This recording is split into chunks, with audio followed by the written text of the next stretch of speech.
For the last few days, there has been growing hope and optimism that a truce in Gaza could be within reach, and that is despite Israel and Hamas starting the negotiations from very different positions. We are now learning what Hamas may be prepared to offer in exchange for Israel's bombardment of Gaza coming to a halt, and that is the release of 10 living hostages.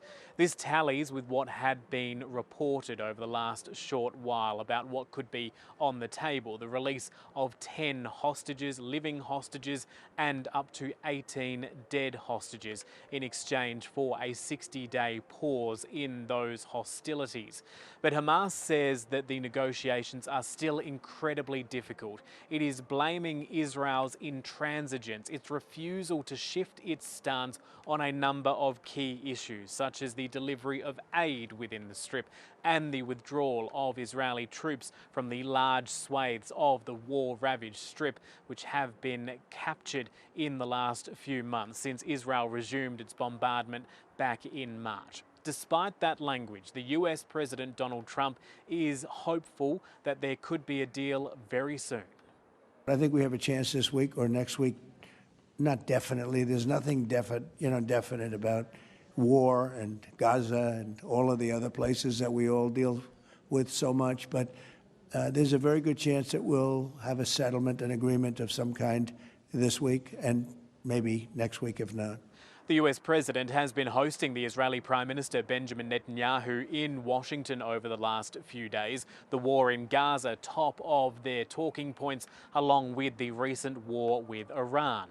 Mr. Netanyahu meeting today with the US Defense Secretary and talking about the partnership between Israel and the US when it comes to the Middle East.